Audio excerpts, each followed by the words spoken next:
Good morning বন্ধুরা, আমি সঙ্গীতা। আজকে আমি বানাবো নেনুয়া ভাজা।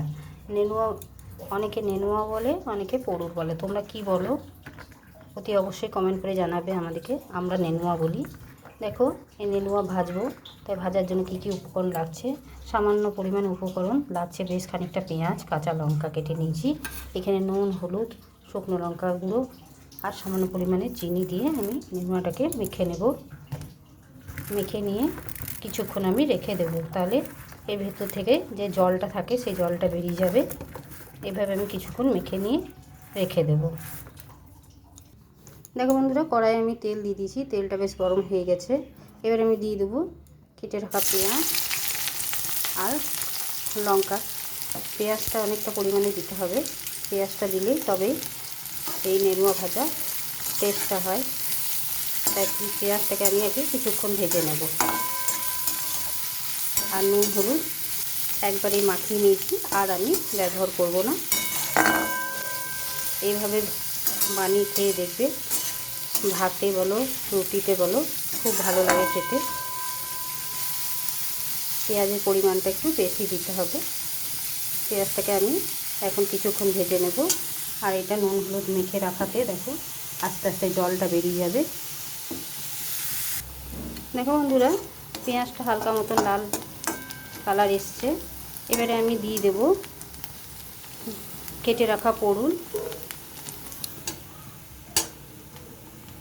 বা নেনুয়া, যা বলবে তোমরা। দেখো কতটা জল বেরিয়েছে। এবারে আমি চিপে চিপে পেঁয়াজের মধ্যে দিয়ে দেবো। দেখো বন্ধুরা, এবার সমস্ত নেনুয়াগুলোকে পেঁয়াজের মধ্যে দিয়ে দিলাম। এবার আমাকে খুব ভালোভাবে ঢাকা দিয়ে দিয়ে অল্প আঁচের মধ্যে ভেজে নিতে হবে। তবে ভাজাটা খুব ভালো হবে আর সেদ্ধও হয়ে যাবে।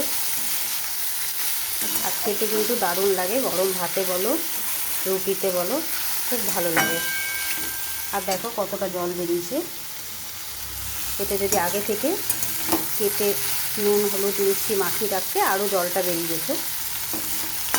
এবারে আমি ঢাকা দিয়ে নেড়ে চেড়ে নেব আর মাঝে মাঝে ফুলে ফুলে দেখে নেব। এইভাবে আমি পটলটাকে বা নেনুয়াটাকে ভেজে নেব। দেখো বন্ধুরা, ঢাকা দিয়ে দিয়ে আমি কিছুক্ষণ নেড়ে চেড়ে নিয়েছি। আরও কিছুক্ষণ আমি ভেজে নেব। দেখো কত কম হয়ে গেছে পরিমাণে, আরও কমে যাবে। এইভাবে ঢাকা দিয়ে দিয়ে নেড়ে চেড়ে ভেজে নিতে হবে। আঁচটায় কিন্তু একদম মিডিয়াম আঁচে রাখতে হবে, না হলে ভাজাটা খুব ভালো মতন হবে না। এইভাবে অতি অবশ্যই বাড়িতে খেয়ে দেখবে কেমন লেগেছে। আমাকে কমেন্ট করে জানাবে নেনুয়া ভাজা তোমরা কে কে খেয়েছো এইভাবে। এইভাবে আমি আরও কিছুক্ষণ ভেজে নেব। যত ভাজবে তত টেস্ট হয় এই জিনিসটা। দেখো বন্ধুরা, ভাজাটা আমার কমপ্লিট হয়ে গেছে। ওপর থেকে তেলটাও উঠে এসছে। দেখো, আর দেখতে কতটা লোভনীয় হয়েছে। অতি অবশ্যই বাড়িতে বানিয়ে খেয়ে দেখবে, দারুণ লাগে খেতে। একবার অতি অবশ্যই বানাবে, দারুণ লাগে। রুটি দিয়ে বলো ভাত দিয়ে বলো, বারে বারে বলছি, দারুণ লাগে এই রেসিপিটা। এবারে আমি গ্যাসটাকে অফ করে দিয়ে অন্য জায়গায় আমি ঢেলে নিয়ে তারপর তোমাদের কাছে আবার ফিরে আসছি। দেখো বন্ধুরা, নেনুয়া বা পটল যাই বলো, তার রেসিপিটা আমার তৈরি হয়ে গেছে। তোমাদের কেমন লেগেছে অতি অবশ্যই আমাকে জানাতে ভুলবে না। আর ভালো যদি লেগে থাকে তাহলে লাইক শেয়ার এবং চ্যানেলটিকে সাবস্ক্রাইব করে দেবে বন্ধুরা। আর সবার সাথে শেয়ার করে দেবে। আর বাড়িতে অতি অবশ্যই একবার বানিয়ে খেয়ে দেখবে।